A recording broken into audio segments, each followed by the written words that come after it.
The Apple Watch is a huge release for the company. It's the first new product they've made since the iPad and the death of Steve Jobs. The first new product created entirely under the watch of CEO Tim Cook, and the first one that Johnny Ive, the star designer at Apple, has really created from the inside out. It is a fascinating, beautiful device, but nobody really knows if it's any good. Well, I've had one for a week, and I can tell you if it's any good. The watch is gorgeous in a surgical, sterile, sci-fi kind of way. But it is a digital watch, and several people pointed out to me that it reminded them of Casio's calculator watch, which was very popular in the 80s. It also looks a little bit like other smartwatches on the market, namely Samsung's Galaxy Gear. If I were looking at the Apple Watch in a jeweler's case next to an Omega and a Rolex and a Breitling, I don't know if I'd necessarily choose Apple's version over the others. But after wearing it for a week or so, I have started to get comfortable with it and maybe even like it a little bit. But just like any Apple product, it's not about good looks alone. This thing is packed full of advanced technology. For instance, the display has a new type of pressure sensitivity the company calls Force Touch, which responds to not just where you press on the display, but how hard you press.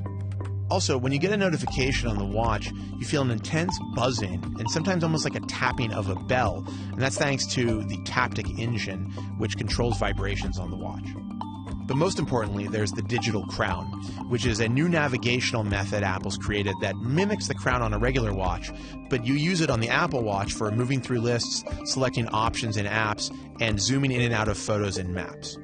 It's a pretty incredible package, and in my opinion, the most advanced piece of wearable technology you can buy right now. But of course, the Apple Watch is also a watch, and it does the job of telling you the time, just sometimes not when you want it to. You see, there are sensors in the Apple Watch that tell it when to turn on the screen and when to turn off the screen. Sometimes when you bring it up to your face to check on the time, it works perfectly, but every once in a while, it doesn't turn on. And that can be completely maddening when you just want to know what time it is. Fun fact, Apple uses something called Coordinated Universal Time to keep all of its watches in sync. It's extremely precise, and if you're in a room full of Mickey Mouse faces, all of the Mickey feet are tapping in sync. But of course, the watch is more than a watch. It's actually really powerful, but learning how to use it can take a little time. That's for two reasons. The first is that there's just a lot of new ways to interact with the watch, like the digital crown. The second is that the watch extends and sometimes replicates the functions of your phone. At first, I was having a kind of internal battle over whether I should check a notification on the watch or on the phone, but that got better with time. Just like the phone, the watch gets every notification that comes through to you. That means every email, every text message, every Twitter message pings the watch the way it pings your phone. If you're really busy and you're talking to people a lot, that becomes overwhelming really fast. What I realize is that you really have to call your notifications and think about what's most important. Eventually, I got to a place where only the most important notifications hit my watch and everything else went to the phone. In some ways, and I'm sure Apple would not love to hear this, the watch is sort of a miniature phone on your wrist. You can make calls with it, you can send text messages with it, you can get navigation on it. In fact, it does a lot of what your phone does. But there are a few features that are brand new to the watch and brand new for Apple. Some of these new features are great, like the Activity app, which gives you this very low pressure, low effort way of tracking your exercise all day long. I found myself using this a lot and looking at it a lot and thinking about whether or not I was very healthy or terribly unhealthy. Spoiler alert, terribly unhealthy. What is great about the Apple Watch, though, is that it's got these little widgets on the display called complications. Those can be things that tell you the weather, or when your next appointment is, or the phases of the moon. I actually found them really useful. They're one of my favorite things about the watch. And it did make me wonder why we don't have any of those things on the iPhone home screen. But some features are decidedly less successful, like the ability to send your heartbeat to somebody. This is cool if it's your wife or girlfriend, but it seems weird to send your heartbeat to anybody else, and once you've done it one time, well, you've done it.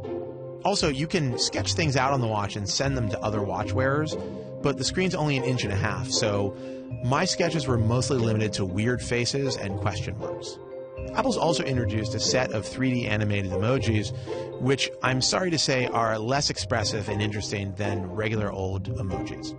Finally, there's something called glances that Apple is offering up as a new way to get information quickly on the watch.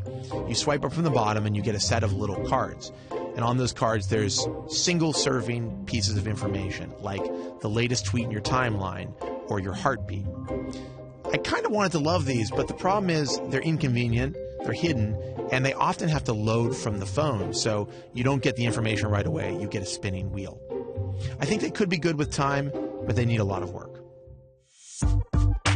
One of the things I struggled with while using the watch was how much I looked at it, and how much I looked at it while I was in a group setting or talking to somebody. It can be very rude in mid-sentence to look down and check your watch. It's just as rude, if not more rude, than looking at your phone. If you're thinking that the Apple Watch is going to solve your distraction problem or fix notifications in your life, it's not going to. You've got to do that. It's a question of self-control. Ultimately, the watch is not life-changing. I don't even know if it's game-changing. It is a really beautiful, really well-designed, really effective Apple product. And if you love Apple products and use a bunch of them, this is a great companion. But it's not going to make you a better person or change your life or change how you look at the world. It's a great accessory. And maybe that's enough.